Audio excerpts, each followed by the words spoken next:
परिवर्तन और आर्थिक मुक्ति आंदोलन के प्रणेता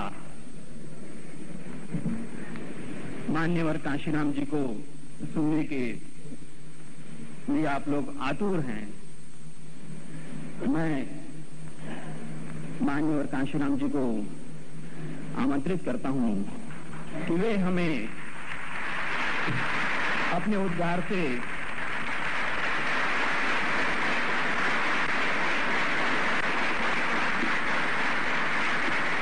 संबोधित करें। मान्यवर काशीराम जी।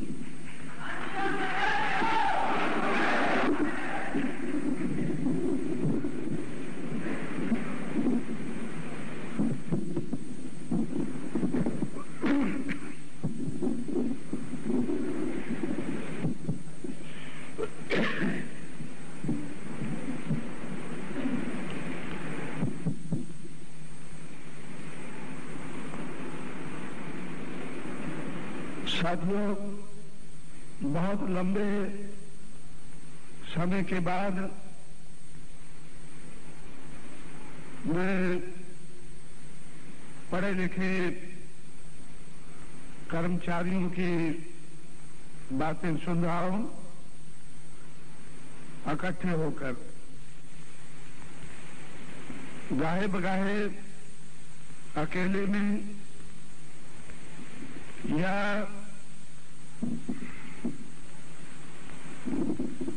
जिन कर्मचारियों से आज मेरा संबंध है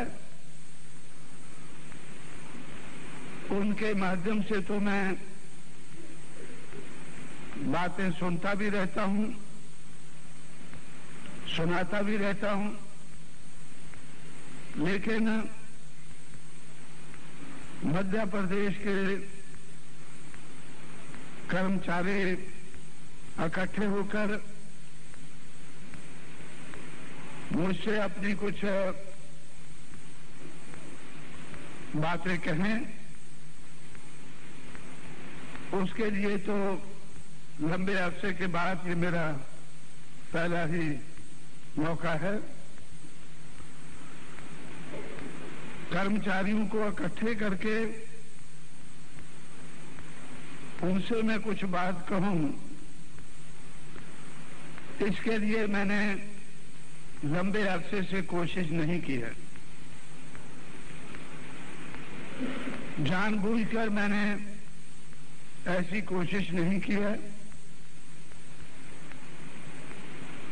1985-86 के बाद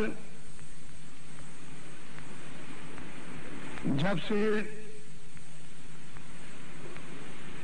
कांग्रेस पार्टी की तरफ से बामसेफ को तोड़ा गया, बामसेफ के कुछ नेताओं को खरीदा गया और जिस बामसेफ को मैंने बहुत लंबा समय लगाकर मेरी पूरी जवानी का समय लगाकर 1965 से लेकर 1985 तक 20 साल में कर्मचारियों को मैंने संगठित किया। 20 साल की मेरी मेहनत के ऊपर राजीव गांधी की सरकार ने पानी फेरा। चंद मुट्ठी भर कर्मचारियों को खरीदकर उसके बाद 1985-86 के बाद मैंने एम्प्लॉइज को संगठित करने का काम त्याग दिया, छोड़ दिया और आज भी मैं इस हालत में नहीं हूं कि एम्प्लॉइज का संगठन बना के उससे कुछ मतलब हल कर सकूं। संगठन बनाने का कुछ मकसद होता है, मतलब होता है। भाई ये लाइट बंद कर दो, मेरी आंखें ठीक नहीं है। अभी काफी लाइट है इधर उधर से आ रही है। संगठन बनाने का कुछ कर सकूं, मैं काफी गौर करता हूं। गौर करने के बाद इस नतीजे पर पहुंचता हूं कि आज हमारी मूवमेंट, हमारे मिशन की अभी तक ये हालत नहीं है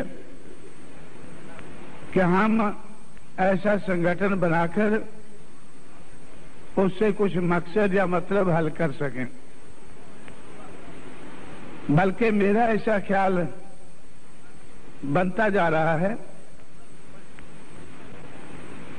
कि मुझे अगर कुछ मकसद हल करना है तो ओपनली, खुले तौर पर कर्मचारियों से मुझे नहीं मिलना चाहिए। खुले तौर से मुझे कर्मचारियों से नहीं मिलना चाहिए अगर मुझे अपनी मूवमेंट को आगे बढ़ाना है। इसलिए खुले तौर से कर्मचारियों से ना मिलके मैं अपनी मूवमेंट को आगे बढ़ा रहा हूं। काफी हद तक बढ़ाया है और आगे बढ़ाने की और उम्मीद रखकर आज मैं चल रहा हूं।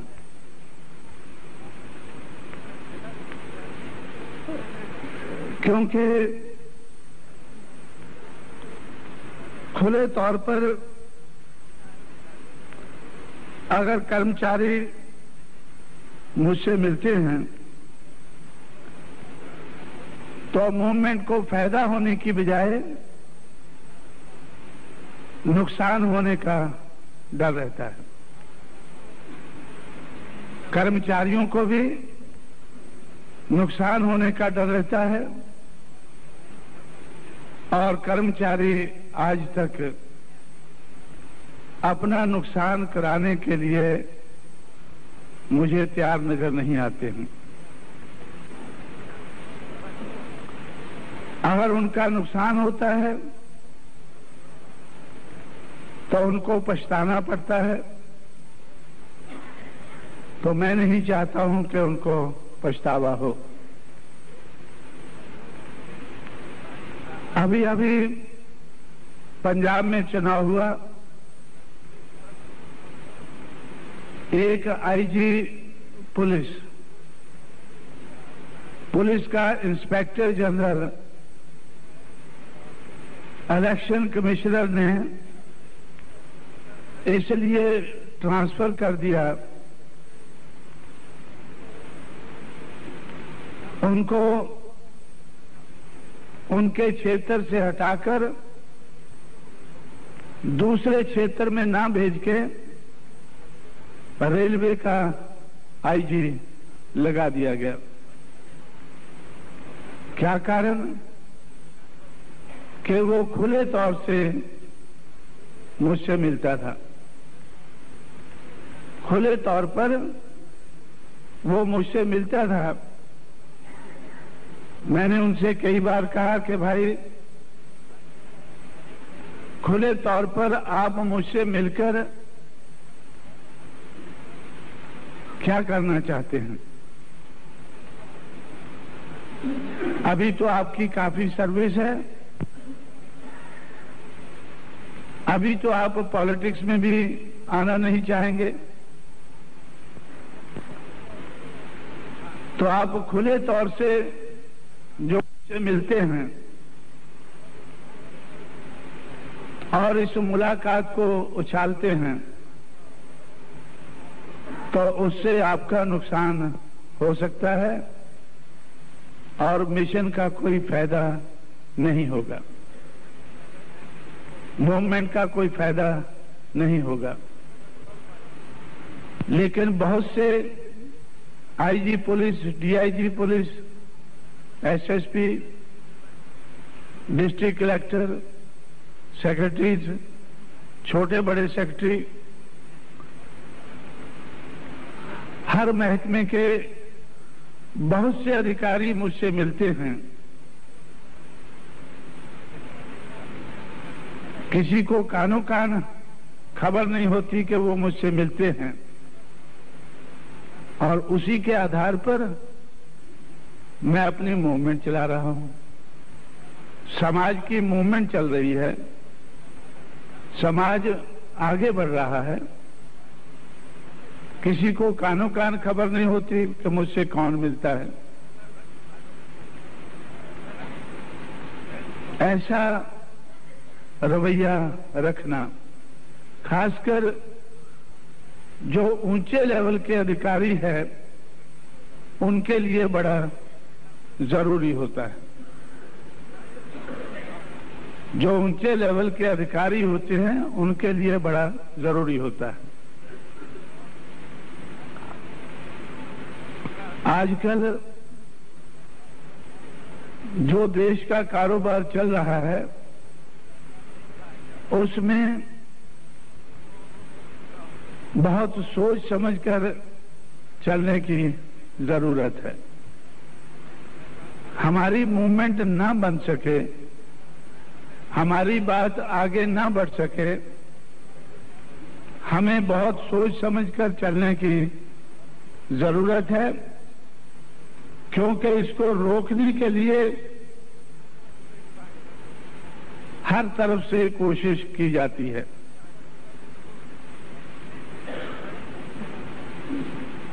अट्ठाईस तारीख को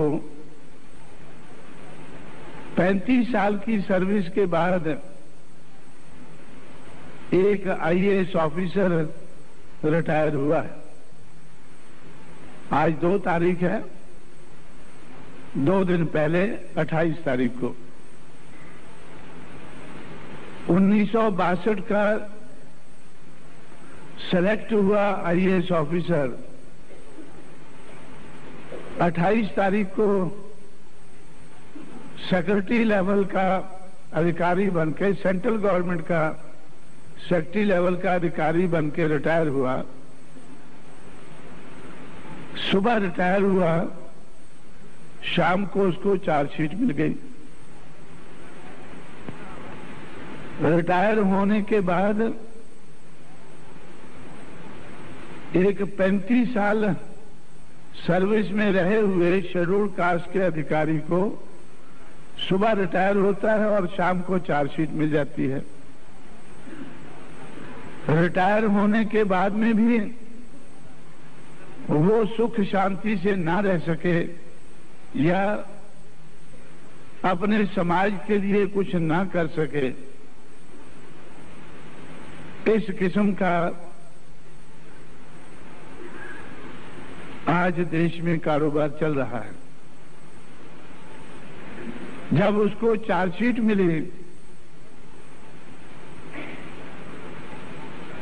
उसके बाद मैंने गौर किया कि बड़ी मुश्किल से तो सेंट्रल गवर्नमेंट का सेक्रेटरी शेड्यूल कास्ट का आदमी बनता है। सिर्फ 4-5 सेक्रेटरी है शेड्यूल कास्ट के या शेड्यूल ट्राइब के 119 में से। 119 सेक्रेटरी देश का कारोबार चलाते हैं। जिन लोगों के लिए बहुत लंबे अरसे से आरक्षण है, रिजर्वेशन है, उन सारी सहूलतों के बाद आज देश भर में उन लोगों के सिर्फ 4-5 सेक्रेटरी लेवल के अधिकारी हैं 119 में से। लेकिन 119 में से 65 ब्राह्मण हैं। आज भी 119 में से 65 ब्राह्मण हैं। जब एक शेड्यूल कास्ट का अधिकारी 35 साल की सर्विस के बाद रिटायर होता है तो रिटायर सुबह होता है और शाम को ये लोग, ये अधिकारी उसको चार्जशीट पर थमा देते हैं। उसका जो अपना मिनिस्टर है वो उसको बचाने की कोशिश करता है, वो नहीं बचा पाता है। तो ये सारी बातें मैंने, जो ऊंचे लेवल के अधिकारी हैं, जिनके पास दिमाग है, हुनर है, पैसा भी है, ऐसे अधिकारियों को बड़ी सूझबूझ के साथ हैंडल करना बड़ा जरूरी होता है।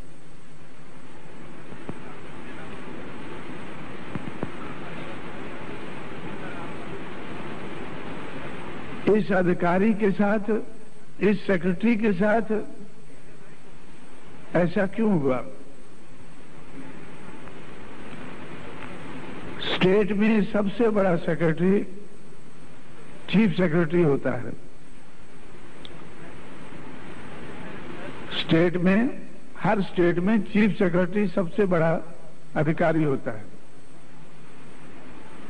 और सेंटर में कैबिनेट सेक्रेटरी सबसे बड़ा अधिकारी होता है। इस शेड्यूल कास्ट के अधिकारी ने कोशिश की कि वो काफी सीनियर होने के कारण उसकी बहुत सी रिपोर्टें अच्छी होने के कारण जो मेहनत मशक्कत करके, चमचागिरी करके, क्योंकि सिर्फ मेहनत मशक्कत से अच्छी रिपोर्टें नहीं आती हैं। मेहनत मशक्कत तो जरूरी है, लेकिन उसके साथ साथ अगर किसी शेड्यूल कास्ट अधिकारी ने अच्छी रिपोर्टें लेनी हैं तो अपने आप को गिरा के रखना भी जरूरी है। अपने आप को गिरा के मेहनत मशक्कत करके उसने अच्छी रिपोर्टें ली और सोचा कि वो कैबिनेट सेक्रेटरी बनना चाहिए। दिल्ली गवर्नमेंट को, स्टेट गवर्नमेंट को, सेंटर की गवर्नमेंट को चलाने वाला सबसे बड़ा सेक्रेटरी उसको बनना चाहिए। ये उसका कसूर था। लेकिन जो ब्राह्मण सबसे बड़ा सेक्रेटरी बना, उसने सोचा कि एक शेड्यूल कास्ट के अधिकारी की ये हिम्मत तो वो मेरे मुकाबले में आए, इसलिए रिटायर होने के बाद, सुबह रिटायर होता है, शाम को उसको चार्जशीट मिल जाती है। मैंने सोचा कि मैं देवेगौड़ा से मिलके वो चार्जशीट को रद्द कराऊं।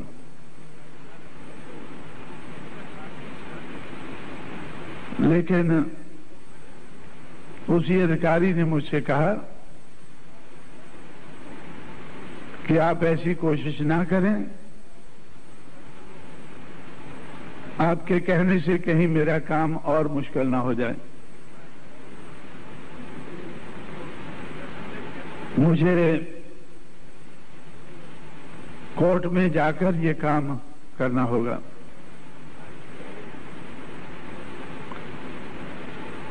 तो इसलिए साथियों, जो आप सोचते हैं, मैंने बहुत पहले सोचा है, समझा है, और लगभग 25,000 लोगों को कैडर कैंप लगाकर समझाया है। मेरी जिंदगी का बहुत बड़ा हिस्सा ऐसी बातें समझाने में, खास करके पढ़े लिखे कर्मचारियों को समझाने में मैंने लगाया है। और जब तक मैं ये काम करता रहा हूं, जो बड़े अधिकारी है, बहुत बड़े अधिकारी है, वो मेरे नजदीक नहीं आए हैं। मेरे नजदीक कब आए हैं? जब हम लोगों ने उत्तर प्रदेश में सरकार बनाई है। जब हमारी सरकार उत्तर प्रदेश में बनी, हमने एक शेड्यूल कास्ट की महिला को चीफ मिनिस्टर बनाया,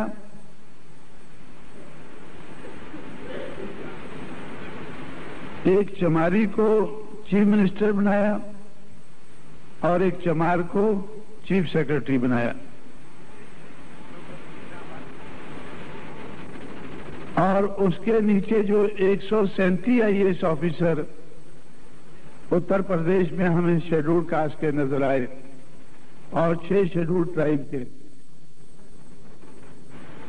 उन लोगों को सोचकर हमने उनसे बातचीत करने के बाद जिनको हमेशा किनारे लगाया गया, उनको सेंटर स्टेज में लाने की कोशिश की।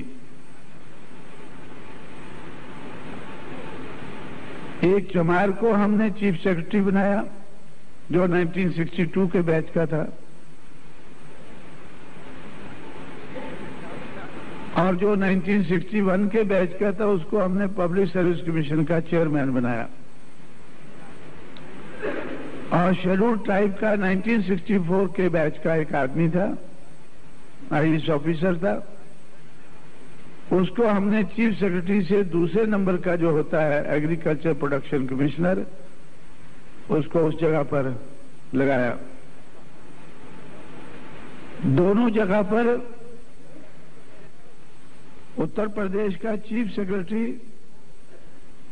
भी पहले ब्राह्मण था, जो आज देश का सबसे बड़ा सेक्रेटरी है, कैबिनेट सेक्रेटरी है दिल्ली की सरकार को चलाने वाला, वो उत्तर प्रदेश का चीफ सेक्रेटरी था। उस ब्राह्मण को हटाकर हम लोगों ने एक चमार को मौका दिया। हमें लगा कि ये चमार भी उसी लायकी का आदमी है। दिल्ली से हम उसको लेकर गए, उत्तर प्रदेश में चीफ सेक्रेटरी बनाया। लेकिन उत्तर प्रदेश का चीफ सेक्रेटरी जो था वो दिल्ली आ गया, और जो शेड्यूल ट्राइब का 1964 के बैच का आदमी था उसको बहुत पीछे धकेला गया था। उसको भी हम लोगों ने चीफ सेक्रेटरी से दूसरे नंबर का अधिकारी बनाया, एग्रीकल्चर प्रोडक्शन कमिश्नर बनाया, जिसके अंडर में 6 दूसरे सेक्रेटरी काम करते हैं। तो ऐसा इस तरह से उनको ठीक जगह पर रखकर हमने उत्तर प्रदेश के कारोबार को चलाने की कोशिश की।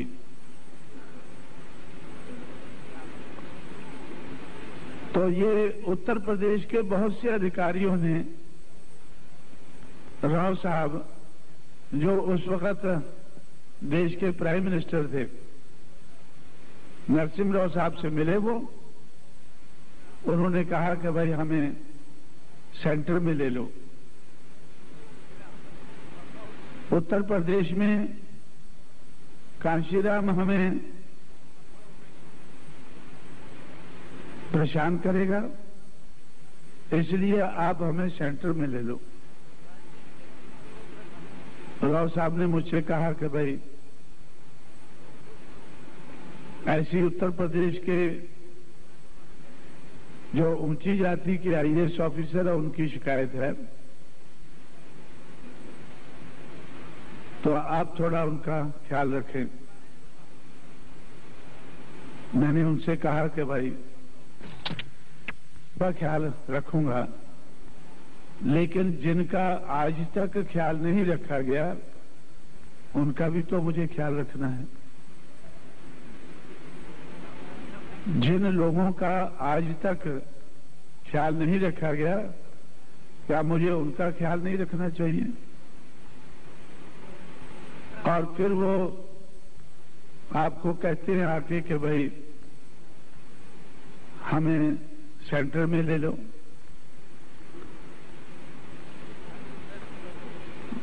उत्तर प्रदेश से हमें हटा के सेंटर में ले लो।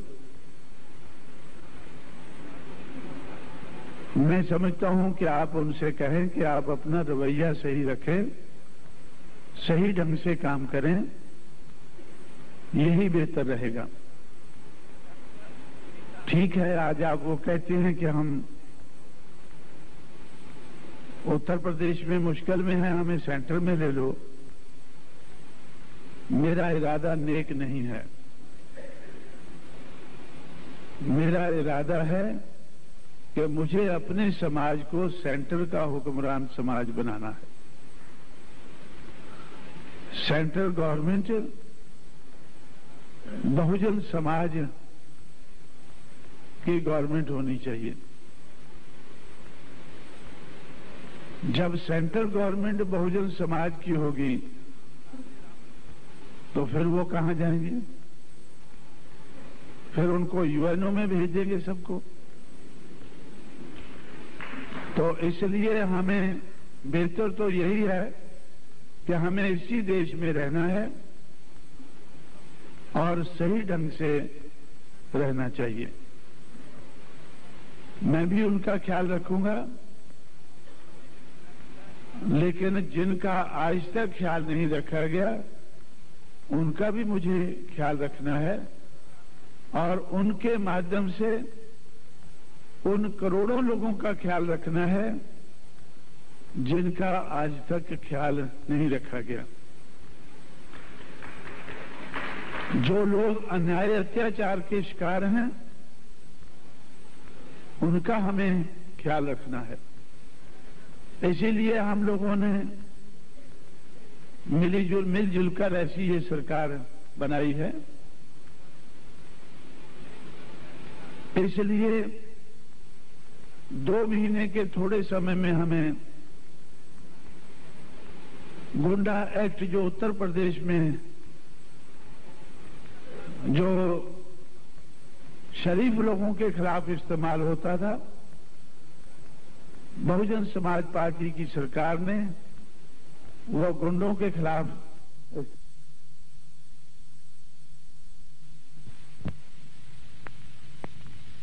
उनके दिल में रह गई कि हम पुराने पट्टे खत्म करके नए पट्टे देंगे और जो हम नारा लगवाया है लोगों से कि जो जमीन सरकारी है वो जमीन हमारी है, उस नारे में जान डालेंगे। तो अब उसके बाद वो तमन्ना हमारे दिल में रह गई। हमने सब्र किया कि कभी हम अपने बलबूते पर सरकार बनाकर सरकार चलाने लायक बनेंगे, तब वो सारी पुरानी तमन्नाओं को पूरा करने की कोशिश करेंगे। तो इस तरह से साथियों, जब मैंने अपने आईएएस ऑफिसर से पूछा कि आप अच्छी जगह पर जाना चाहते हैं, अच्छी पोस्टिंग चाहते हैं, लेकिन आपने आज तक अच्छा काम तो नहीं किया है। पुरानी सरकारों ने जमीन के पट्टे दे दिए हैं लेकिन जमीन नहीं दी है। आप लोग भी जिला अधिकारी रहे हैं, कलेक्टर रहे हैं, आप लोगों ने भी नहीं दिए हैं। तो उनका कहना था कि आईएएस ऑफिसर वो एक ओबीडिएंट सर्वेंट होता है, अपने मालिक को इरादे को समझ के चलता है। हमारे मालिकों का इरादा नहीं था कि जमीन दी जाए इनको। जो खेतों में खेती करके अनाज पैदा करते हैं उनको खेत दिए जाए, ये उनका इरादा नहीं था, इसलिए हम कुछ नहीं कर पाए। अब आपका इरादा नजर आता है, हमें समझ में आता है, आप हमें मौका दें और देखिए हम किस तरह से धड़ाधड़ उनको जमीन देते हैं। तो हम लोगों ने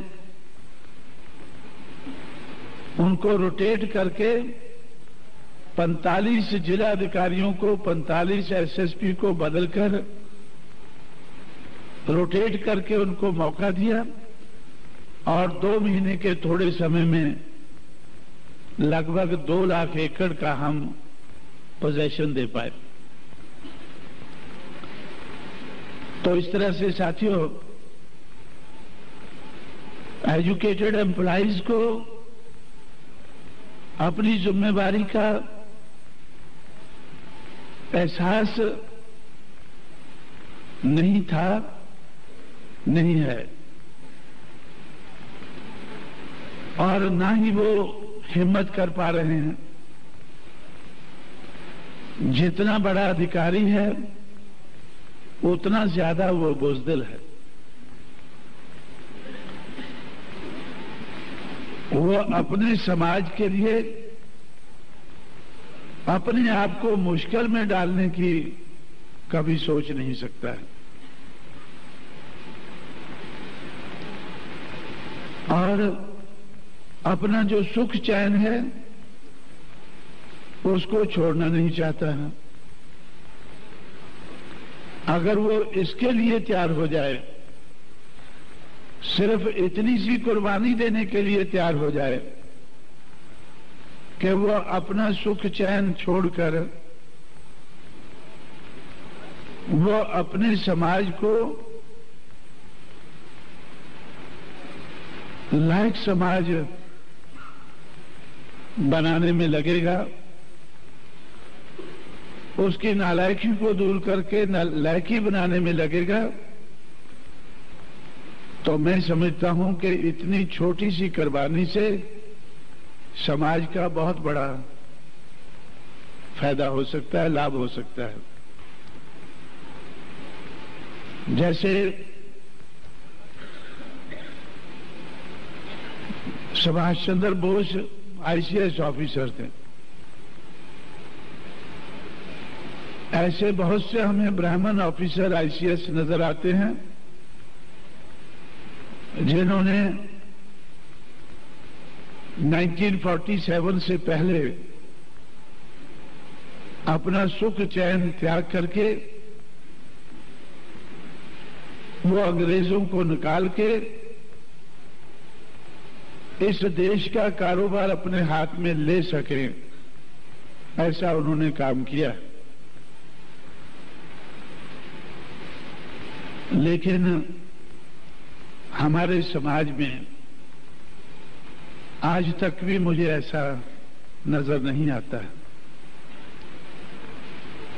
रिटायर होने के बाद में भी हमारे अधिकारी अपने सुख चैन की सोचते हैं कि रिटायर होने के बाद में भी हमें कुछ सुख चैन के लिए कुछ मिल जाना चाहिए। इसलिए वो अपनी आदत नहीं छोड़ते हैं, अपनी गुलामी नहीं छोड़ते हैं। बड़े अधिकारियों को देखकर जो छोटे कर्मचारी है वो भी सोचते हैं कि जब सूझबूझ वाले, ज्यादा पढ़े लिखे, ज्यादा होशियार लोग अपने समाज की नहीं सोचते हैं तो शायद उनकी सोच सही हो।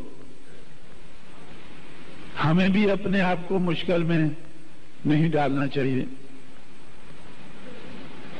हमें भी अपने समाज के लिए कुछ कुर्बानी नहीं देनी चाहिए। तो इस किस्म की सारी बातें मेरे ध्यान में हैं। मैंने बहुत पहले छोटे छोटे कर्मचारियों को संगठित करके 1995 के बाद बड़े बड़े कर्मचारियों को बगैर संगठित किए उनको प्रेरित किया है, उनको प्रेरणा दी है कि समाज के लिए जिस तरह से छोटे कर्मचारियों को मैं कहता रहा कि सिविल सर्विस कंडक्ट रूल के दायरे में रहते हुए आप समाज का बहुत कुछ कर सकते हैं। सामाजिक परिवर्तन के लिए आप अपने समाज को तैयार कर सकते हैं। अपने समाज की, बहुजन समाज की, दबे कुचले समाज की जो बॉन्ड्स हैं, आर्थिक दिशा में जो बॉन्ड्स हैं, उन बॉन्ड को तोड़ सकते हैं, उनसे उनको मुक्ति दिला सकते हैं। उस दिशा में आप लोग काम कर सकते हैं। ऐसा मैंने बड़े अधिकारियों से भी कहा है। उन्होंने मेरी बात को सुना है, समझा है और मुझे सहयोग भी दिया है। आज जब हम अपनी मूवमेंट को काफी आगे बढ़ा चुके हैं और बढ़ा रहे हैं, आज भी मुझे पढ़े लिखे कर्मचारियों से बहुत बड़ा सहयोग मिल रहा है। मैं उनसे बहुत ज्यादा सहयोग ले रहा हूं, लेकिन उन कर्मचारियों से मैं यही कहता हूं कि भाई अभी भी मैं आपको बचाने लायक हालत में नहीं हूं, इसलिए मुझसे थोड़ी दूरी बनाए रखना चाहिए। खासकर जो ऊंचे लेवल के अधिकारी हैं। मैंने अभी अभी आपको बताया कि एक आईजी पुलिस को, इंस्पेक्टर जनरल पुलिस को अभी पंजाब के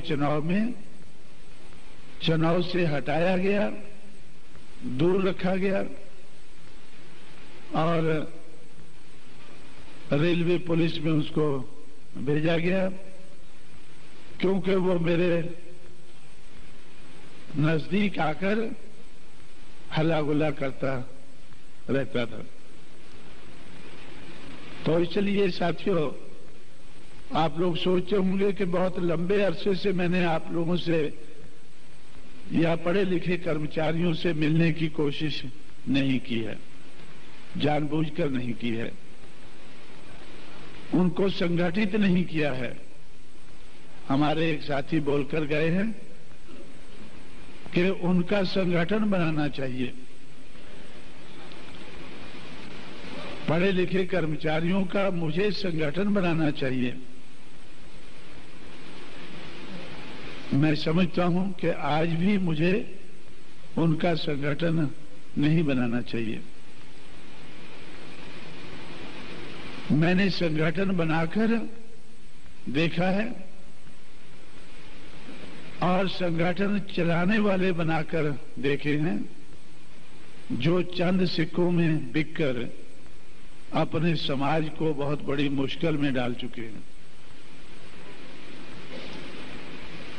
1985-86 में मैं ये काम 1964-65 से शुरू किया। 1984-85 में 20 साल के बाद मेरे साथ बड़ा भारी धोखा हुआ, जिनको मैंने आगे किया वो चंद सिक्कों में सरकार के हाथ में बिककर जिस संगठन को मैंने समाज के अपने पैरों पर खड़ा करने के लिए बनाया था, उस संगठन को रजिस्टर कराकर सरकार के हवाले करके बैठ गए। मैंने एक किताब लिखी है चमचा एज, चमचों का युग। चमचों से कैसे निपटना है, उसके लिए भी मैंने उसमें उपाय लिखे हैं। एक उपाय है, hit the hand that operates the चमचा।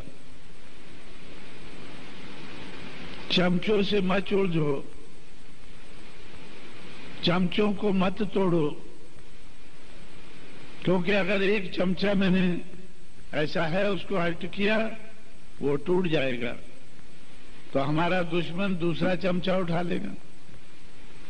हमारे समाज में चमचों की कोई कमी नहीं है, वो दूसरा उठा लेगा, उसको हम तोड़ेंगे तो फिर वो और तीसरा उठा लेगा। लेकिन अगर जिसने ये चमचा उठा के इस्तेमाल किया है, अगर उसको इधर मारें तो सोच कर उठाएगा दूसरे को। अगर दूसरे को उठाता है फिर इधर लगे तो फिर तीसरी बार कोशिश नहीं करेगा, यार ये इसको, इन लोगों को उठाने से तो मुझे जो चोट लगती है, इनको उठाने से लगती, मत उठाओ इनको, पड़े रहने दो इनको। चमचा अगर ऑपरेट करता है तो खतरनाक है, अगर वो पड़ा रहता है तो कोई खतरनाक नहीं। इसलिए जो चमचों को उठाने वाले हैं उनको मैं हिट करता हूं, उनको जो यूज करने वाले हैं उनको हिट करता हूं। मैंने राजीव गांधी को हिट किया। जब 1985-86 में राजीव गांधी, अर्जुन सिंह, एसबी चौहान, नेहरू और अरुण सिंह, इन 5 आदमियों ने मिलकर बामसेफ को मुझसे छीना, जिस बामसेफ को 1964-65 के बाद सोच सोच के दिमाग खोखला करके मैंने बनाया। 20 साल में उसको इस लायक बनाया कि अब मैं इसको इस्तेमाल करके अपने समाज को अपने पैरों पर खड़ा कर पाऊंगा। तो उन्होंने 110 मेरे आदमियों को तोड़कर 110 आदमियों को तोड़कर जो मैंने 1,87,000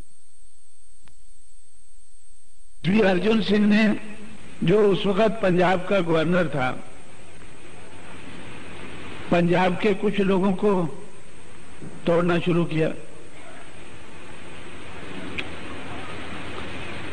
और पंजाब में जिस आदमी को तोड़ा, उन लोगों ने जो प्लान बनाया था, पहले तो मैंने उनका प्लान नाकामयाब किया, क्योंकि पंजाब के जिस आदमी को तोड़ा था और जिसको वो पंजाब में अकाली पार्टी की तरफ से, जिसकी सरकार कांग्रेस ने बनवाई थी, उसको वो मिनिस्टर रखने वाले थे और एक दूसरे आदमी को मेंबर पार्लियामेंट बनाकर वो सेंटर में रखने वाले थे। ये अर्जुन सिंह का बताया हुआ प्लान था। पंजाब में अर्जुन सिंह प्लान बना रहा था, वो लागू कर रहा था, और महाराष्ट्र में एसपी चौहान। अब एसपी चौहान को तो अभी तक हम सबक सिखा नहीं पाए हैं, लेकिन अर्जुन सिंह को तो सिखा चुके हैं। और राजीव गांधी को सिखा चुके हैं। जो ये 5 मेंबरी कमेटी का जो हेड था राजीव गांधी, उसको हमने सबक सिखाया। जो दिल्ली का मुगल था 89 तक, 89 में उसको रोड मास्टर बनाया। जब राजीव गांधी रोड मास्टर बना तो तब वो सड़क पर चलते फिरते मुझसे मिला करता था, तब वो अपना दुख रोता था। वो मुझसे कहता था कि कांशीराम आपको क्या मिला, आपके सिर्फ 3 मेंबर पार्लियामेंट जीते हैं 89 में और आपके कारण कांग्रेस के 74 हार गए हैं। आपके कांग्रेस के 74 हार गए हैं, आपके सिर्फ 3 जीते हैं।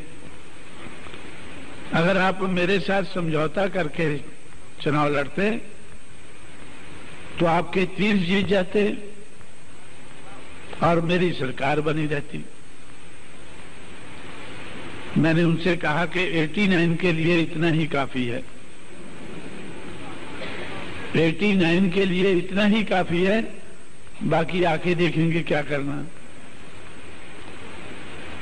दिल्ली के मुगल को अगर हमने रोड मास्टर बना दिया है, कांशीराम तो पैदाइशी रोड मास्टर है,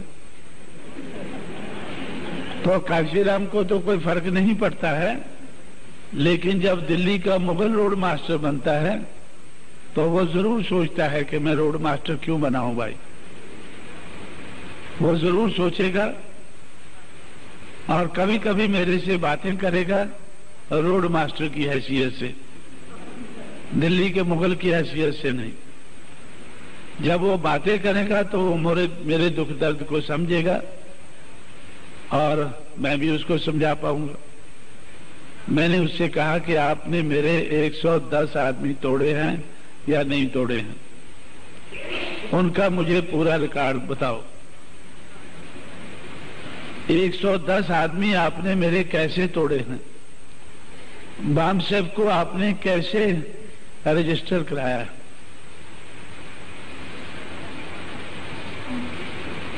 तो अब उसको बताना पड़ा सारी चीज। जब उसने सारी चीज मुझे बताई तो तब मेरी उसके साथ दोस्ती हुई थोड़ी। 89 में उसको रोड मास्टर बनाया, 91 में उसके साथ दोस्ती हुई और 91 में जो कांग्रेस की सरकार बनी, उस कांग्रेस की सरकार में बनाने में तो कांशीराम का काफी हाथ था। लेकिन राजीव गांधी जिंदा नहीं रहा तो नरसिम्हा का दांव लग गया। अगर राजीव गांधी जिंदा रहता तो शायद हमारी दोस्ती मिलजुल कर कुछ और रंग लाती, लेकिन उसके जिंदा न रहने के कारण नरसिम्हा ने अपने हिसाब से कारोबार शुरू किया। लेकिन जब मेरी राजीव गांधी से दोस्ती लगती थी, जब मेरी उससे बातचीत होती थी, तो नरसिम्हा बाहर के कमरे में बैठा ये डाटा सप्लाई करता था। इसलिए उसको जानकारी थी कि राजीव गांधी कांशीराम से कुछ सीख रहा है या मिलजुल कर ये कुछ बात कर रहे हैं, उसका थोड़ा ज्ञान उसको था। जब आखिर में नरसिम्हा मुश्किल में आया, जब उत्तर प्रदेश में उसको उसकी कांग्रेस को हमने सबक सिखाया, तब उसने वो पुरानी बात को याद किया कि भाई आप राजीव से बात किया करते थे कि क्या बात करते थे, मुझसे भी बात करो, मैं भी वैसे मिलके चलना चाहता हूं। तो तब नरसिम्हा से मेरी बातचीत हुई और ये तय हुआ कि ठीक है, हम उत्तर प्रदेश से शुरू करेंगे।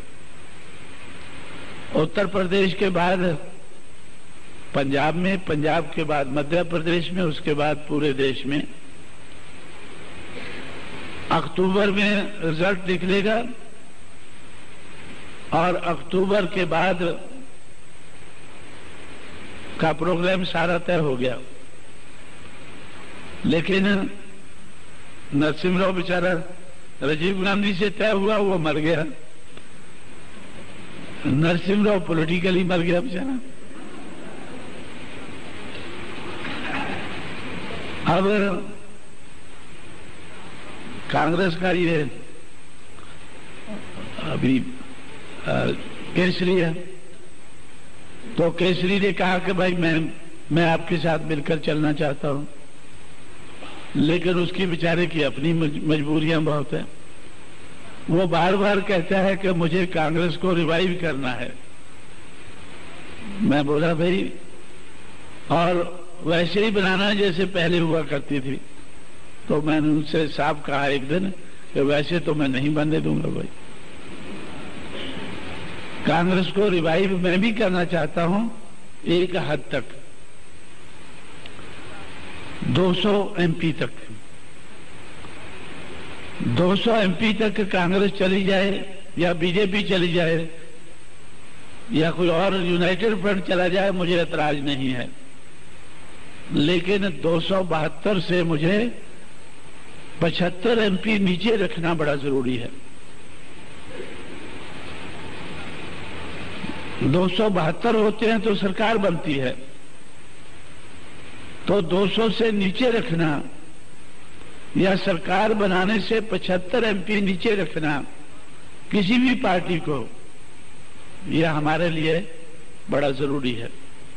हम अपनी जरूरत का ख्याल रखेंगे, तुम अपनी का रखो।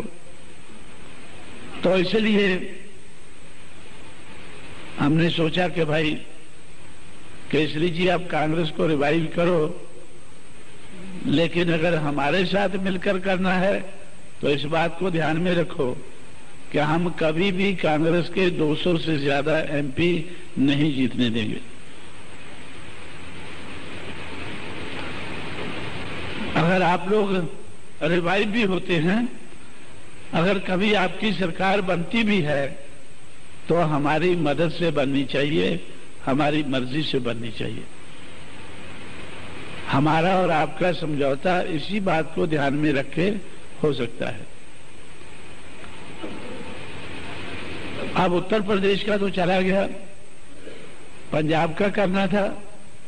तो मैंने उनसे कहा कि भाई पंजाब में ठीक है, हम करते हैं।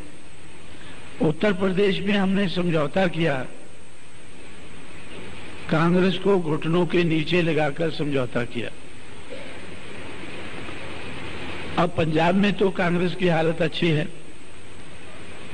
उत्तर प्रदेश में बीएसपी का वोट 21% था और कांग्रेस का 8% था।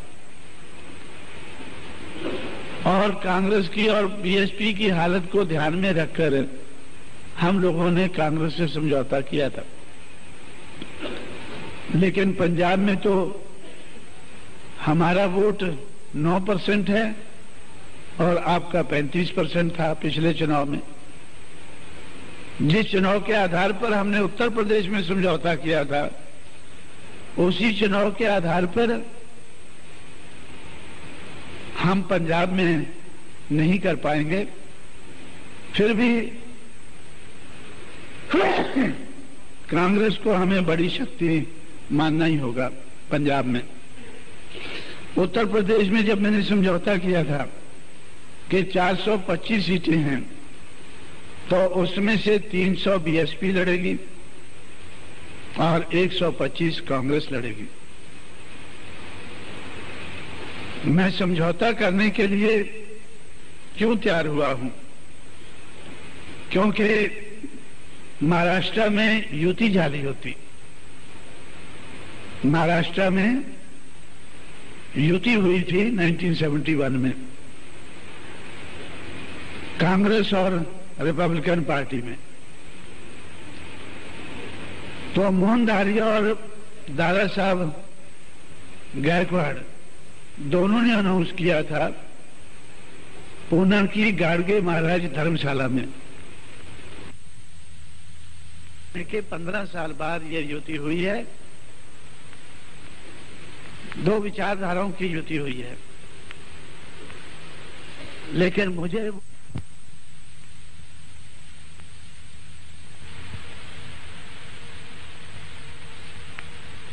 आज 1971 में उनके चले जाने के 15 साल बाद ये युति हुई है।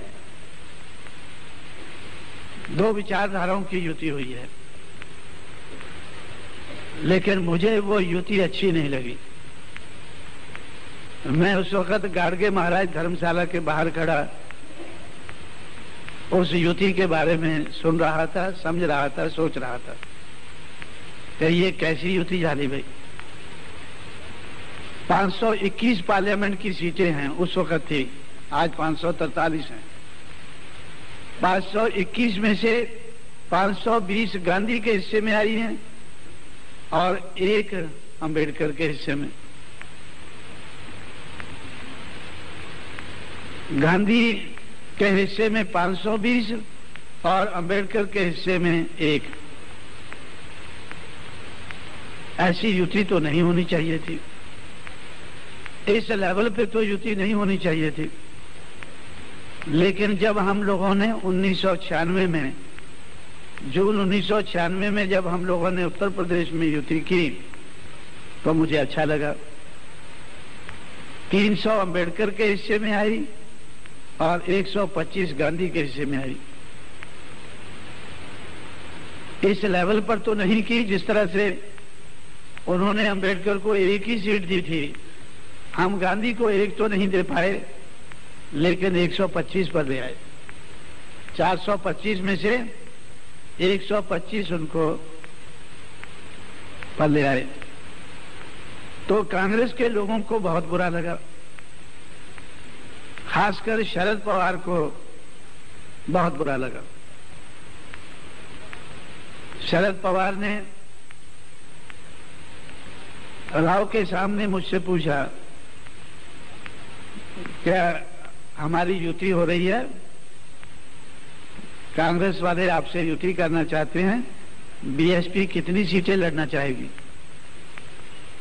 मैंने उनसे कहा यह युति महाराष्ट्र में नहीं हो रही है, यूपी में हो रही है। ये मत पूछो जैसे महाराष्ट्र में पूछते हैं रिपब्लिकन पार्टी कितना लड़ना चाहेगी, ये पूछो कि कांग्रेस कितना लड़ना चाहेगी। सवाल इधर यह है कि कांग्रेस कितना लड़ना चाहेगी। जब मैंने उसको ऐसा कहा तो वो राव की तरफ देखने लगा। राव ने कहा कि हाँ भाई ठीक है, बताओ कांग्रेस को कितनी लड़नी चाहिए, क्या आधार बनाना चाहिए। मैंने उनसे कहा कि जहां पुराने वोट के आधार पर 425 सीटें हम देखेंगे, जिसमें कांग्रेस आगे है वो कांग्रेस लड़ेगी, जहां बीएसपी आगे है तो बीएसपी लड़ेगी। जब हम देखने लगे तो कांग्रेस के हिस्से में सिर्फ 36 सीटें आई, 36 सीटें ऐसी थी जहां कांग्रेस लड़के जीत सकती थी और बाकी बीएसपी के हिस्से में। तो कांग्रेस के लोग छटपटा उठे, तो भाई ये कांग्रेस को क्या हो गया है, यूपी में कांग्रेस को क्या हो गया है। तो मुझे भी ऐसा लगा कि भाई इस लेवल पर तो ये गांधी के लोग समझौता नहीं करेंगे, चलो इनका कुछ लेवल बढ़ाओ। तो मैंने फैसला किया, आखिर में फैसला इस बात पे हुआ कि जहां कांग्रेस के उम्मीदवार को असेंबली के सेगमेंट में 2000 से 1 वोट भी ज्यादा पड़ा है, वह हम कांग्रेस को छोड़ देंगे। तब 125 तक उनको लेकर आए। ऐसी लगभग 30-32 सीटें हैं जहां कांग्रेस को 2000 से थोड़ा सा ज्यादा वोट पड़ा है, 2000 और 3000 के बीच में वोट पड़ा है, और बीएसपी को 44,000 से ज्यादा पड़ा है। जहां हमें 44,000 से ज्यादा वोट पड़ा है, वो भी सीटें हमें कांग्रेस को छोड़नी पड़ी। जो कांग्रेस के 33 एमएलए जीते हैं, वो उन्हीं सीटों पर जीते हैं 5-7 को छोड़कर, जहां पर बीएसपी को 40,000 से ज्यादा वोट पड़ा था और कांग्रेस को 2,000 और 3,000 के बीच में पड़ा था। वो सही मायने में सिर्फ बीएसपी के ही लोग हैं जो जीते हैं। जो 30-32 जीते हैं, 33 जीते हैं, उसमें से 25 के लगभग वो बीएसपी के ही लोग हैं। तो इस तरह से साथियों, मैंने तो उनके ऊपर उपकार किया, लेकिन जब पंजाब में हम समझौता करने लगे तो शरद पवार ने कहा, और शरद पवार का आगे चमचा जो है गुलाम नबी आजाद, उसको आगे रख के उसने कहा कि भाई पंजाब में ऐसा समझौता नहीं होना चाहिए। मुझे मालूम था कि पंजाब में कांग्रेस मजबूत है और कांग्रेस को 35% वोट पड़ा है, बीएसपी को 9% पड़ा है, तो इसलिए तो उसके आधार पर ही समझौता होना चाहिए। लेकिन फिर भी शरद पवार ने महाराष्ट्र वाली जिद को नहीं छोड़ा। जो महाराष्ट्र में वो अंबेडकर की दुर्गति कर रहे हैं, वही दुर्गति उन्होंने सोचा कि हमें पंजाब में भी करनी चाहिए। तो हमारा समझौता नहीं हुआ, लेकिन हमने फैसला किया कि अंबेडकर की दुर्गति होती है तो ठीक है, लेकिन हम गांधी को भी कभी उठने नहीं देंगे इधर। हम पंजाब में अकालियों को बाद में निपटेंगे, पहले कांग्रेस को निपटेंगे। हमने अपना रवैया बदला कि अकालियों को तो बाद में देख लेंगे, क्योंकि अकालियों की कभी भी सरकार बनती है तो आज तक वो 2 साल से ज्यादा नहीं चली है। उनकी पंजाब में 3-4 बार सरकार बनी है, कभी 2 साल से ज्यादा नहीं चली है। तो हमें ऐसा लगा कि वो तो अपने आप ही निपट लेंगे अपने आप। अकाली तो हमें 2 साल के अंदर अंदर फिर मौका दे देंगे, लेकिन पहले कांग्रेस को हमें निपटना चाहिए। पहले हमें कांग्रेस को देखना चाहिए, निपटना चाहिए। तो कांग्रेस का हम वोट जो 35% था, 35 से घटाकर उसको 26 पर लाए हैं, और हमें पूरा भरोसा है कि आने वाले समय में हम कांग्रेस का वोट अपने लेवल पर ले आएंगे और उसके बाद उसको अपने से नीचे करके तब कभी समझौते की सोचेंगे। मैंने फैसला किया है कि हमारा किसी से समझौता होता है तो नीचे के लेवल पर ही होना चाहिए, ऊपर के लेवल पर नहीं। तो इस तरह से साथियों, हम लोग मूवमेंट को हमने काफी आगे बढ़ाया है, और जब मूवमेंट को आगे बढ़ाया है तो वो समाज की गैर राजनीतिक जड़ों को मजबूत करके ही आगे बढ़ाया है। समाज की गैर राजनीतिक जड़ों को लगाकर मजबूत करके तब हमने उसको आगे बढ़ाया है। लेकिन ये जरूरी नहीं है कि गैर राजनीतिक जड़ें सिर्फ एजुकेटेड एम्प्लॉइज ही हैं। गैर राजनीतिक जड़ें, जब मैंने काम शुरू किया था तो मैंने एजुकेटेड एम्प्लॉइज की तरफ मेरा ध्यान गया था। जब मैंने ये 1971 में सोचा था इसके बारे में, तो उस वक्त मेरा ध्यान में था कि आज शेड्यूल कास्ट, शेड्यूल ट्राइब के 15 लाख के लगभग एजुकेटेड एम्प्लॉइज हैं, और जब 78 तक हम इसको बना पाएंगे, इनके संगठन को बना पाएंगे, तब तक ये 26 लाख हो जाएंगे। उसका मैं प्रोजेक्शन करके सोचा था कि ये 26 लाख हो जाएंगे। ये 26 लाख जो एजुकेटेड एम्प्लॉइज है, तो उनकी कितनी इनकम होगी उस वक्त, उसके आधार पर मैंने ये सारे का सारा बहुत ज्यादा प्लान बनाया था। लेकिन 78 के बाद फिर हम लोगों ने सोचा कि जो हमने एजुकेटेड एम्प्लॉइज का प्लान बनाया था या गैर राजनीतिक जड़ों के बारे में जो सोच के बनाया था, वो मैंने जो रिपब्लिकन पार्टी की फेलियर है उसको ध्यान में रख के बनाया था। मैंने जो रिपब्लिकन पार्टी को चलाने वाले उस वक्त के नेता थे या कांग्रेस को चलाने वाले थे, दोनों को मैंने देखा। वाई.बी. चौहान, एस.बी. चौहान, शरद पवार और ऐसे कांग्रेस के दूसरे नेता थे,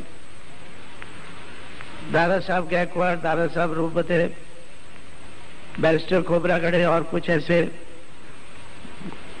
एक दो कामले थे उधर। एक तो बापू साहब कामले थे, एक और कामले थे जो बाद में कांग्रेस के बम्बे के अध्यक्ष बने, उनका एन.एम. कामले शायद। एक एन.एम. कामले, एक बापू साहब कामले, एक गायकवाड़, दादा साहब गायकवाड़, दादा साहब रूपवते और ये जो और कुछ लोग थे।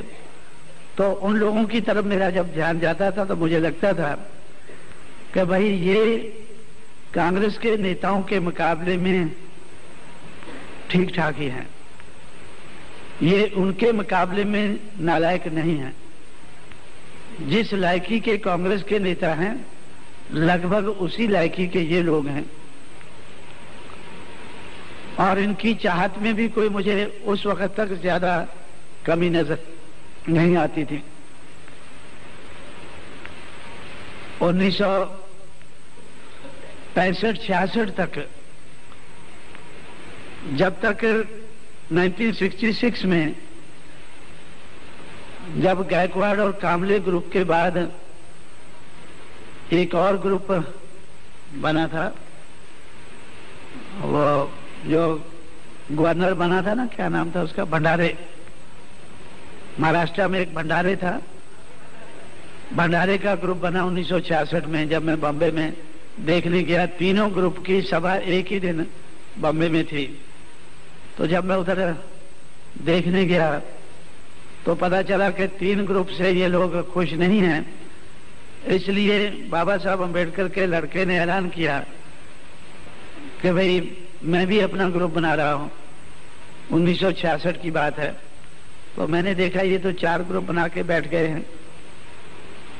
तो उससे मैंने लेकिन अंदाजा लगाया कि भाई जो ये ग्रुप क्यों बना रहे हैं, इनको एक होके चलना चाहिए, ये अलग-अलग क्यों हो रहे हैं। तो मुझे ऐसा लगा कि ये अलग हो ही नहीं रहे हैं, लेकिन अलग इनको किया जा रहा है, इनको अलग किया जा रहा है। उसके बाद दलित पैंथर बना, 1971-72 में बना, और 1972 के एंड में उनके भी 6 ग्रुप बन गए। उस वक्त भी मैंने उससे देखा कि भाई ये अलहदा हो नहीं रहे हैं, अलहदा इनको किया जा रहा है। और अलहदा करने वाले जो हैं वो बहुत ज्यादा तो होशियार नहीं हैं, इनकी होशियारी के ही लोग हैं। तो फिर ये अलहदा क्यों हो रहे हैं, वो इनको इस्तेमाल क्यों कर रहे हैं। तो उस वक्त मुझे लगा कि जिस समाज की गैर राजनीतिक जड़ें मजबूत नहीं होती, उस समाज की राजनीति कामयाब नहीं हो सकती है। ये इन लोगों का कसूर नहीं है, इनके समाज का कसूर है। ये जो हमारे नेता हैं इनका कसूर कम है, इनके समाज का कसूर ज्यादा है, क्योंकि इनके समाज की गैर राजनीतिक जड़ें मजबूत नहीं है। इसलिए ये दूसरों के हाथों में खेल जाते हैं, ये दूसरों के हाथों में खेल जाते हैं, क्योंकि इनके समाज की कमजोरी के कारण तो दूसरे लोग इनका फायदा लेते हैं। तो उस वक्त मैंने ये कॉन्सेप्ट बनाया, ये सोच बनाई कि जिस समाज की गैर राजनीतिक जड़ें मजबूत नहीं होती हैं, उस समाज की राजनीति कामयाब नहीं हो सकती है। इसलिए मुझे ज्यादा ध्यान समाज की गैर राजनीतिक जड़ों को मजबूत करने में लगाना चाहिए। इसलिए मुझे ज्यादा ध्यान समाज की गैर राजनीतिक जड़ों को मजबूत करने में लगाना चाहिए। बहुत संभव बीत गया, लंबा समय बीता। 71 से 14 अक्टूबर 71 से मैंने ये सोच बनाई और 6 दिसंबर 78 को हम लोगों ने बामसेफ बना पाए, बर्थ ऑफ बामसेफ डिक्लेयर किया। अब उसके बाद मुझे ये बनाते बनाते ही लगा कि एजुकेटेड एम्प्लॉइज की ऑर्गेनाइजेशन संघर्ष नहीं कर पाएगी, लेकिन हमारे समाज के लिए संघर्ष करना जरूरी है। इसलिए संघर्ष करने के लिए तो हमें और संगठन बनाना चाहिए। Power will be product of struggles. अगर हमें पावरफुल बनना है इस देश में तो हमें संघर्ष करना होगा, स्ट्रगल करना होगा। तो संघर्ष करने के लिए हम लोगों ने DS4 बनाया, आप लोग अच्छी तरह से जानते हैं। और DS4 के माध्यम से कुछ हम लोगों ने संघर्ष करने के तौर तरीके अपनाए, लेकिन इन तौर तरीकों को हमने DS4 के माध्यम से इस्तेमाल नहीं किया। उसको हमने BSP बनाकर तब इस्तेमाल किया।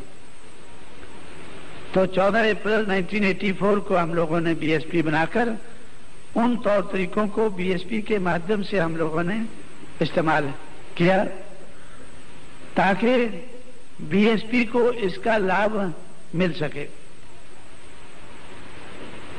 मेरा ऐसा ख्याल था। तीसरा कॉन्सेप्ट मैंने बनाया था, पहला ये था कि power the people whose non political roots are not strong can not succeed politically. दूसरा ये था कि power will be product of struggles. और तीसरा कॉन्सेप्ट था कि those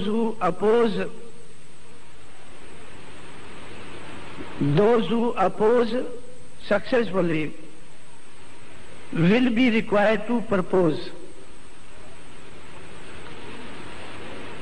जो लोग अपोज करते हैं, जो चीज चल रही है उसको नकारते हैं, ये ठीक नहीं चल रहा है, तो लोग जब सहमत हो जाएंगे तो वो उनसे पूछेंगे कि भाई ठीक क्या है, चलो हम आपसे सहमत हो गए, हम आपको मौका देते हैं, तो आप ठीक क्या है उसको चला के दिखाओ। जैसे हम लोगों ने उत्तर प्रदेश में हमें 4.5 महीने के लिए मौका मिला सरकार चलाने का। सरकार कैसे बहुजन के हितों की रक्षा कर सकती है, हमने 4.5 महीने में वो करके दिखाया। उससे पहले 18 महीने मुलायम सिंह यादव के साथ मिली जुली जो सरकार बनी, उसमें हम लोगों ने बहुत सी पहले की है। जैसे अंबेडकर विलेज स्कीम 15 पॉइंट की हम लोगों ने उत्तर प्रदेश में अंबेडकर विलेज स्कीम बनाई, जिसके बारे में शायद आप लोगों ने सुना होगा। अगर नहीं सुना होगा आने वाले समय में हम लोग सुनाएंगे, तो तब आप लोग सुनेंगे। 15 पॉइंट की हम लोगों ने अंबेडकर विलेज स्कीम बनाई। हम लोगों ने ये फैसला किया कि जिस गांव में शेड्यूल्ड कास्ट की पॉपुलेशन 50% से ज्यादा है, तो उस गांव के लिए स्पेशल स्कीम होनी चाहिए। और 15 पॉइंट की हम लोगों ने central government, state government, local self government, इन तीनों की जो स्कीमें हैं, इन तीनों का जो कार्य है उसको ध्यान में रखते हुए हम लोगों ने central government, state government, local self government, तीनों की स्कीमों को इकट्ठा करके 15 पॉइंट की अंबेडकर विलेज स्कीम हमने बनाई। और मुलायम सिंह के जमाने में ही हम लोगों ने 12,000 गांव को आइडेंटिफाई किया। 12,000 विलेज को अंबेडकर विलेज स्कीम के अंदर लाना चाहिए। तो ऐसे 1,30,000 गांव में से 12,000 विलेज को हमने आइडेंटिफाई करके उस स्कीम के तहत उसको लागू होना चाहिए। तो हमने central government, state government, local self government का बजट उस पे ऊपर लगाकर तो उनकी कैसे हमने उनको आगे बढ़ाना है ऐसी स्कीम बनाई। उस स्कीम को लागू करने के लिए हम लोगों ने जब बीएसपी की सरकार बनी तो 2 महीने में एक तरफ तो हम लोगों ने 2 लाख एकड़ जमीन का कब्जा दिलाया, जिसके लिए दूसरी सरकारों ने पट्टे दिए थे। एट्रोसिटीज को कैसे खत्म किया जाता है, अन्याय अत्याचार को कैसे खत्म किया जाता है, तो 2 महीने में हमने वो करके दिखाया। 2 महीने में हमें 1,45,000 लोगों को गिरफ्तार करना पड़ा गुंडा एक्ट के तहत। उसके बाद कर्मचारियों को या हाई ऑफिशियल्स को अपॉइंटमेंट करके, सही ढंग के अपॉइंटमेंट करके, जो 1972 से लेकर 1995 तक पट्टे दिए गए थे जमीन के, तो उनके जमीन को कब्जा दिलाना पड़ा। 2 महीने में हमने वो अभियान शुरू किया और आखिरी महीने में हम लोगों ने अंबेडकर विलेज स्कीम को की तरफ ध्यान दिया और हम लोगों ने आइडेंटिफाई किया कि वो स्कीम कागज के ऊपर रह गई है और जो उसका पैसा है वो अधिकारी खा गए हैं। तो हम लोगों ने 2 आईएएस ऑफिसर, 1 आईपीएस ऑफिसर और 7 चीफ इंजीनियर को हमें सस्पेंड करना पड़ा। तो उत्तर प्रदेश में टेरर फैल गया था और सारे देश में उसकी बड़ी चर्चा हो रही थी कि ये बीएसपी वाले क्या कर रहे हैं। लेकिन उसके बाद और हम लोगों ने ये ऐलान किया कि हर जिला का अधिकारी, चाहे वो कलेक्टर है या एसएसपी है, वो लोगों की समस्याओं का समाधान जिले में ही करेगा। जो जिले में हो सकता है उनको लखनऊ नहीं पहुंचना चाहिए। और आइडेंटिफाई करके उनको बताया कि इन समस्याओं का समाधान जिले में ही हो जाना चाहिए। या हम लोग जो अपोज करते हैं, जो हम कहते हैं कि ये ठीक नहीं हो रहा है, जब हमें मौका मिलता है तो लोग हमसे अपेक्षा करते हैं, हमसे चाहते हैं कि हम करके दिखाएं। हम कहते हैं कि दूसरे लोग सही नहीं कर रहे हैं। एक समय आ जाता है कि जब लोग हमें मौका देंगे कि भाई ठीक है, हम आपको मौका देते हैं, आप करके दिखाएं।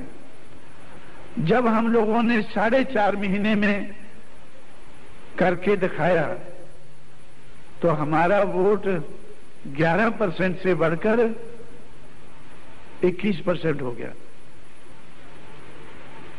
जो वोट 8, 9, 10, 11 के बीच में घूमता था लंबे अरसे तक, उस 4.5 महीने के करके दिखाने के बाद हमारा वोट 11 से बढ़कर 21 हो गया। और उसके 6 महीने बाद जब फिर से चुनाव हुआ तो हमारा वोट 21 से बढ़कर 29 हो गया। और अगर जो चुनाव, पार्लियामेंट का चुनाव जो मई के महीने में हुआ 96 में, उसके आधार पर बीजेपी की 236 एमएलए बनते थे। 236 एमएलए की सीटों पर बीजेपी आगे थी। हम लोगों ने उसके बाद बहुजन समाज के सामने ये बात रखी कि बीजेपी की सरकार नहीं बननी चाहिए, आपके अलावा किसी की भी सरकार नहीं बननी चाहिए, तो इसलिए बीजेपी के 236 एमएलए नहीं जीतने चाहिए। तो फिर बहुजन समाज ने हमें और सहयोग दिया और बीजेपी के एमएलए 236 से घटकर 174 पर आ गए। जब 174 पर आ गए, 213 से सरकार बनती है, तो पिछले 4.5 महीने से उत्तर प्रदेश की हालत ये है, जहां पर हम लोगों ने सारे तजर्बे किए हैं, उधर हालत ये है कि आज अगर हमारी सरकार नहीं बनती है तो हमारे अलावा किसी और की भी नहीं बनती है। वो हम लोगों ने क्यों कर पाए हैं? क्योंकि जो हम प्रपोज करते थे, जो हम अपोज करते थे, वो हम अपोज करने के साथ साथ हम प्रपोज भी करते थे। जो हम अपोज करते थे कि ये ठीक नहीं है, तो ठीक क्या है वो भी हम प्रपोज करते थे, सामने हम बताते थे। तो लोगों ने सोचा कि बात तो ये ठीक कर रहे हैं। जैसे हमने नारा लगाया था कि जो जमीन सरकारी है वो जमीन हमारी है। आप लोगों ने इधर भी सुना होगा इस नारे के बारे में, शायद लगाया भी होगा लोगों ने इधर। लेकिन उत्तर प्रदेश में हम ये नारा बहुत जोर से लगाते थे कि जो जमीन सरकारी है वो जमीन हमारी है। इस नारे को सुनकर, देखकर, इससे डर के हर सरकार हमारे लोगों को पट्टे देने लग गई जमीन के। हमारे लोगों को जमीन के पट्टे इस डर के कारण देने लगी कि भाई दे दो, इनको पट्टे दे दो, जमीन तो नहीं देंगे। जमीन देने की बजाय इनको पट्टे दे दो तो लोग सोचेंगे कि भाई अब जब कांग्रेस वाले दे रहे हैं, जनता पार्टी वाले दे रहे हैं, जनता दल वाले दे रहे हैं, बीजेपी वाले दे रहे हैं, तो बीएसपी को क्यों लाना है? बीएसपी को लाने की क्या जरूरत है? इन्हीं से काम चल जाएगा। लेकिन वो पट्टे देते गए, जमीन नहीं दी, पोजेशन नहीं दिया। लेकिन जब हमारी सरकार आई, हमने एक पट्टा नहीं दिया। हमने स्ट्रिक्ट इंस्ट्रक्शन दिए कि जब तक पुराने पट्टे खत्म नहीं होते तो तब तक हमारी सरकार कोई पट्टा नहीं देगी।